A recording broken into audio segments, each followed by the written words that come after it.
ආදරණීය sannivedanaය communication of love.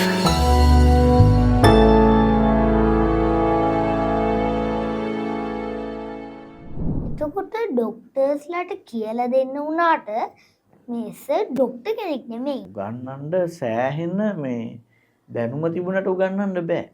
මට බලයෙන්ින් දකින්නකොට බය හිතුණා මේක ඇත්ත එකක් කියලා. මේක ප්ලාස්ටික් එක. ඔව් මේක පුතේ ප්ලාස්ටික් වලින් හදපු එකක්. ඉතින් අපි තලියෙක් නම් අපේ හොඬ වෙල නම් අපි ඉතින් අපි මිනිස්සෙක් අපි තලියෙක් වගේ. රිදෙනෝ නෙමෙයි අයි ජීවිතේ ඉවර වෙන්න පුළුවන්.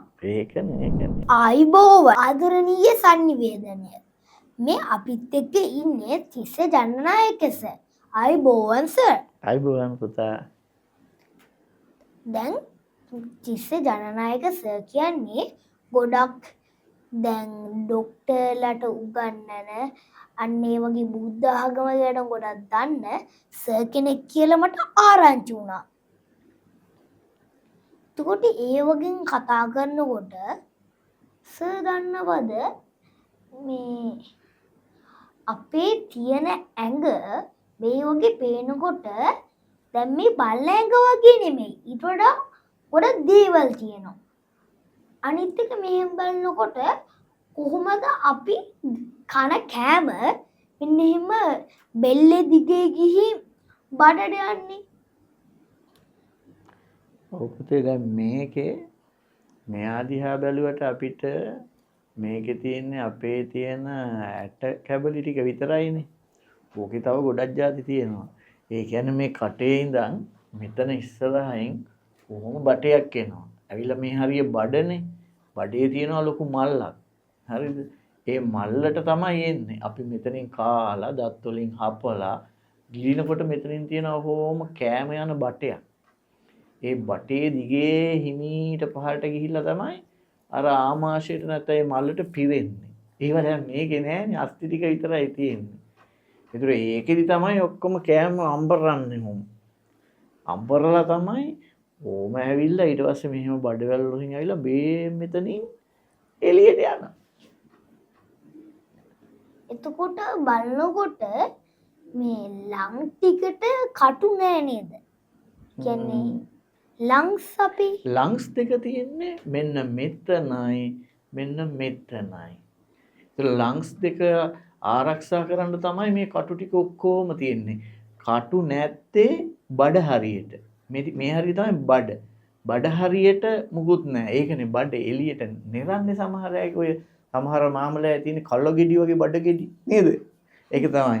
දැන් මේ ලංස් මේක ඇතුලේ තියෙනකොට අපි මෙහෙම හේතු වුණත් ලංස් එබෙන්නේ නැහැ. ඇයි මේ කටු මේ කූඩුවකින් වහලානේ තියෙන්නේ. හાર્ට් එක තියෙන්නේ මේ මැද මෙන්න මේ හරියේ. ලංස් දෙක තියෙන්නේ දෙපැත්තේ. ඉතින් හાર્ට් එකයි ලංස් දෙකයි ආරක්ෂා කරන්න තමයි මේ තියෙන කේජ් එක හැදිලා තියෙන්නේ. එතකොට ලංස් දෙකයි පපුවයි පරිසම් කරන්න එකම ඇට ගට්ටක් තියෙනවා. ඔව්. මෙතනක් තියෙනවා එකක්. මේ පැත්තේ තියෙනවා 1 2 3 4 5 6 7 8 9 10 11 12ක් තියෙනවා. හිතාගන්න බෑ අපේ ඇඟ ඇතුලේ තියෙන දේවල් අපි නිකන් එළියෙන් බලනකොට නිකන් අත් දෙකකුයි කකුල් දෙකකුයි ඇඟකුයි ඔළුවකුයි වගේ තියෙන්නේ. හැබැයි ඇතුලෙන් බලනකොට ඊට වඩා ගොඩක් ලස්සන දේවල් තියෙනවා. ඉගෙන ගන්න. දැන් මේක ඔහොම දැක්කාම සමහර පුතාලා බයයිනේ. ඔයාලට බය හිතෙන්නේ නැද්ද? මට බලයෙන්ින් දකින්නකොට බය හිතුණා මේක ඇත්ත එකක් කියලා. මේක ප්ලාස්ටික් එක. ඔව් මේක පුතේ ප්ලාස්ටික් වලින් හදපු එකක්. අපිට ඒ වගේ ඇත් එකක් තියාගන්න තහනම්. ඇත් එකක් තියාගන්න උසාවියෙන් අවසරයක් ගන්න ඕනේ.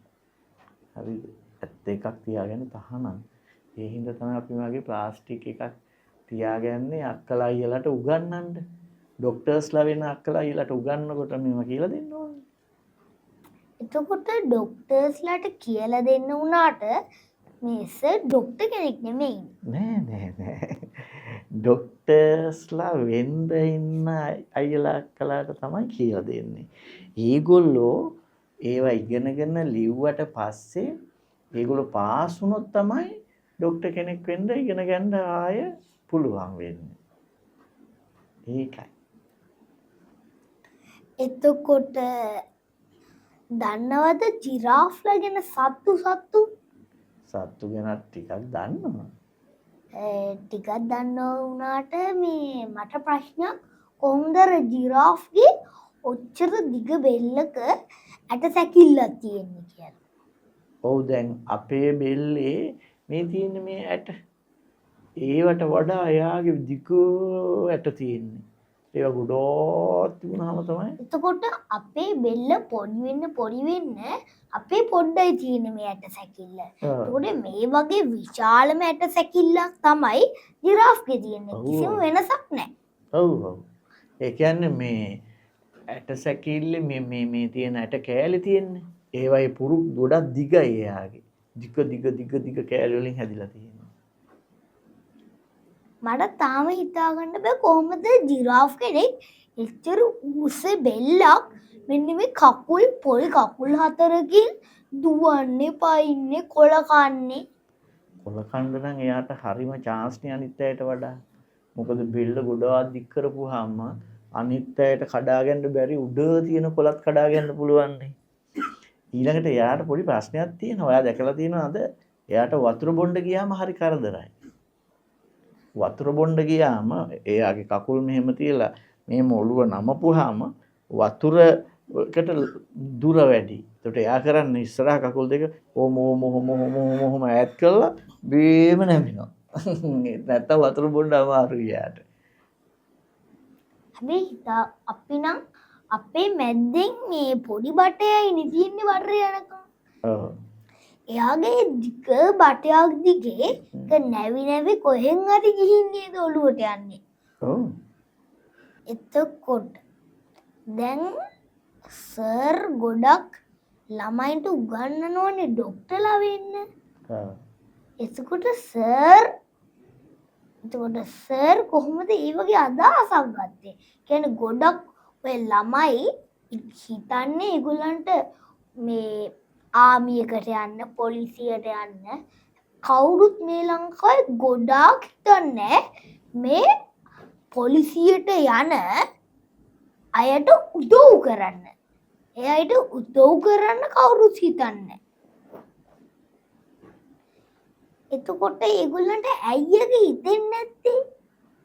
මොකද පුතා මොකද්ද හිතෙන්නේ නැත්තේ? කියන්නේ ගොඩක් අය අර පොලිසියට නම් පොලිසියට ડોක්ටර්ලා නම් ડોක්ටර්ලා මේ අන්නේ වගේනේ කවුරුත් ගොඩක් හිතන්නේ ડોක්ටර්ලාට උගන්වන එක්කෙනෙක් පොලිසියට උගන්වන එක්කෙනෙක්. හරි මට තේරුණා. දැන් තමයි තේරුනේ. ඔය අහපු ප්‍රශ්නේ.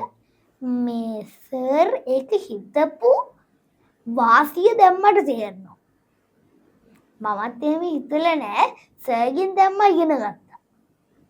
මෙහෙමනේ පුතේ දැන් උගන්වනවා කියන එක ලේසියෙන් කරන්න බැරි වැඩක්. ඒ කියන්නේ කියලා දෙනකොට අහගෙන ඉන්න කෙනාට හොඳට තේරෙන්න ඕනේ නේක.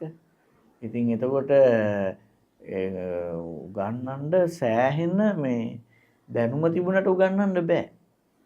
උගන්වන්න වෙනම හැකියාවක් තියෙන්න ඕනේ. ඒ කියන්නේ දැන් පුතාලා ගොඩකට උගන්වනවා නම් ඒ පුතාලට මං කියන දේ හොඳට තේරෙන්න මට කියන්න පුළුවන් වෙන්න ඕනේ. තේරෙන විදියට. දැන් කියන්නේ සමහර සර් කියලා දුන්නාම මට ඒක තේරුණා කියලා. ඔය තේරෙන විදියට උගන්වනවා කියන එක ලේසි නෑ. ඉතින් ඒක පොඩි කාලේ ඉඳන්ම මට මේ තිබුණා. පොඩි කාලේ ඉඳන්ම පොඩි දේවල් එහෙම උගන්වලා පොඩි පන්ති වලට උගන්වලා තමයි ඒ හැකියාව ආවේ. එතකොට අපි පළවෙනින් ඔය විශාල දේවල් කරන්න කලින් අපිට පළවෙනි උගන්වන ටීචර් කියන දේ අහුම්කම් දෙන්න ඕනේ. ඔව්. නේද? ඔව්. නැත්තම් අපිට ඔය එක දෙයක්වත් කරන්න බෑ. විශාල හිතවල් අපිට හීන තිබ්බට අපි මෙම හොඳ එක්කෙනෙක් වෙනවා කියලා දේව කරන්න ඕනේ හැබෑවට. ඔව්. අර තියෙන පුතේ අපිට එහෙම හීනයක් තියෙන එක හොඳයි. හැබැයි ඒ හීනෙට යන්න නම් හීනෙම බල ඉඳලා හරියන්නේ නැහැ. හීනෙට යන්න නම් අපිට ඒ හීනෙට යන්න වැඩපිළිවෙලක් හදා ගන්න ඕනේ. පාරක් හොයා ගන්න ඕනේ. ඔව් අන්න හරි. ඊට පස්සේ ඒ වැඩපිළිවෙලක් තිබුණට වැඩක් නැහැ. ඒක ක්‍රියාත්මක කරන්න ඕනේ. ඒ ක්‍රියාත්මක කරන්න ගොඩක් කැප වෙන්න ඕනේ. එතකොට අර තියෙන හීන සැබෑ වෙන්නේ කැපවීමෙන් කියලා. කැප වෙනවා කියලා කියන්නේ දැන් මම ගුරුවරයෙක් වෙනවා කියලා හිතාගෙන නිදාගෙන ඉඳලා බෑනේ. ඒක මම ඒකට ගොඩාක් මොනවා කරන්න ඕනද? try කරන්න උත්සාහ කරන්න ඕනේ. කැප කරන්න ඕනේ. අන්න හරි. එතකොට තමයි ඕනිම දෙයක මොකක් වෙන්නද? හීන දිනා ගන්න පුළුවන් වෙන්නේ. එතකොට ගොඩක් අය ওই කැප කරන්න ගොඩක් කියනවා මහන්සිය ගොඩක් කියනවා. එහෙම කියලා ගොඩක් අය ඒක නවත්තනවා මගදී. නැත්තම් පළවෙනියම හිත වරද්ද ගන්නෝ, මැදදී හිත වරද්ද ගන්නෝ. මේ අන්තිමේදී මේක නම් අමාරුම වැඩක් කියලා නවත්තනවා. කියන්නේ හරිම ළඟදීවත් නවත්තනවා. අන්න ඒ වගේ අය ඉන්නවා. ඔව් පුතේ දැන් ඔය අහලා ඇති නේද? මේ අර බුදු වෙන්න කලින් සිද්ධාර්ථ තාපසයා එක විදිහට උත්සාහ කරානේ බුදු වෙන්න ක්‍රමයේ හොයාගන්න. එක ගුරුවරු ළඟට ගියා. ඒ හැම තැනකින්ම හිතුණනේ මේක නියම මට මේක හරියන්නේ නැහැ. මේ නියම මාර්ගය හම්බුන්නේ නැහැ කියලා. ඊට පස්සේ මතකද පුතාට අර එක සැරයක් එයා අර කුසතන මිටි ටික එලලා එතන වාඩි වෙනවා. මම මෙතනින් නැගිටින්නේ බුදු වෙලා මිසක් මම නැගිටින්නේ නැහැ. බැරි වුණොත් මෙතනම මැරුණාවේ කියලා. අන්න එහෙම ලොකු අදිෂ්ඨානයක් තියෙන්න ඕනේ ඕනම හීනයක් ජය ගන්න. එතකොට හීනය බුදු වෙන්න වෙන්නේ නැති. එයා බුදු වෙන්න කරුණාව මෛත්‍රිය දැනගෙන ඒව කැප කරනවා. එතකොට තමයි යාට අන්තිමේදී මැරුණාටත් නොතත් එයාට බුදු වෙන්න පුළුවන්. ඔව් අන්න හරි. එතකොට දැන් තිස්ස ජනනායක සර් ගොඩක් ප්‍රසිද්ධයි නේද තව බුද්ධ ආගමට? ටිකක් කතා කරනවා මම ඒවා ගැන. බුද්ධ ආගම ගැන. ඒකින්ද බුද්ධ ආගම වෙන පුළුවන්ද? මේ බුද්ධ ආගම වෙන පුළුවන්ද? ටිකක් විතර දන්නවා ඉතින්. බුද්ධ ආගම කියන්නේ අපිට මුළු ජීවිත කාලෙම ඉගෙන ගත්තත් ඉගෙනගෙන ඉවර කරන්න පුළුවන් දෙයක් නෙමෙයි. ඒ තරම් ප්‍රමාණයක් දන්නවා තියෙනවා. අපි ඉතින් මම ටිකක් ඒවා ගැන සාමාන්‍ය කෙනෙකුට වඩා ටිකක් ඉගෙනගෙන තියෙනවා. හැබැයි කාට හරි ඉවසීම තිබ්බොත් මේ ලංකාවේ බුදුබණ ඔක්කොම ඉගෙනගෙන ඉවර කරන්න. අන්න ඒ වගේ හිතක් විශාල ලස්සන මෛත්‍රී හිතක් තිබ්බොත් ඒ මනුස්සයා ගොඩ උත්සාහවන්ත හරිම හිතවත් බලවත් මිනිස්සෙක් වෙනවා. අනිවාර්යයෙන්ම. මං ඒ වගේ මිනිස්සුන්ගෙන් පළවෙනියෙක් දෙවෙනියෙක් තුන්වෙනියෙක් වෙන්නයි යන්නේ. ගොඩක් හොඳයිනේ. තව මොනවද පුතාට සත්තු ගැන දැනගන්න ඕනේ? සත්තු ගැනද? ඔව්. මට තව රයිනු. ඔව්. අර එක අඟක් තියෙන එක්කෙනා නේද? එතකොට එයාගේ ඔය මේ අර උල තියෙන්නේ. ඔව් අඟ රයිනෝ අඟ. කොහොමද එච්චර ඒක ශක්තිවත් වෙන්නේ? ඒ කියන්නේ ඒකට අලුතින් මාස් එන්නේ නැහැ. ඒකට මාස් නැහැ. පරිස්සම් කරන්න. කොහොමද ඒක වෙන්නේ? ඒක පුතේ අර දැන් මේ අපේ නියපොතු තියෙනවනේ. නියපොතු. බා නියපොත්ත හරි හයියයිනේ. නේද? මැද කෑල්ල ආයි කඩන්න බෑ. ඔව් හරි හයියයි. මේ නියපොතු හැදිලා තියෙන්නේ කෙරටින් කියලා සංයෝගයකින්. හරිද? ඒක ප්‍රෝටීන් එකක්. එතකොට ඒගොල්ලන්ගේ අඟ හැදිලා තියෙන්නේ ඒ කෙරටින්. ඒවා කෙරටින් ළඟ තැම්පත් වෙලා ඝන වෙලා තද වෙලා තමයි හැදෙන්නේ. ඒ දැන් අපේ නියපොතු ඇවෙන්නේ මෙහෙම ඉස්සරහට අපි කපන්නේ නියපොතු. ඒ වගේ එයාගේ අඟත් ටික ටික ටික ටික ටික ටික ඉස්සරහට මොකක් වෙනවද? වැවෙනවා. එතකොට එයාලට ඒක ප්‍රයෝජනවත් වෙනවා ආරක්ෂාවට. දැන් හිතන්නකෝ මෙහෙම දැන් එයා මේ රයිනෝ කියන්නේ ඔය කොළ වර්ග කන සතෙක්නේ. දැන් සිංහයා වගේ අය ඌව මරාගෙන කන්න බලනවා. එතකොට ඒත් සිංහයාට එක්ක ෆයිට් කරන්න පුළුවන් එයාට ඒ අඟ තියෙනකොට.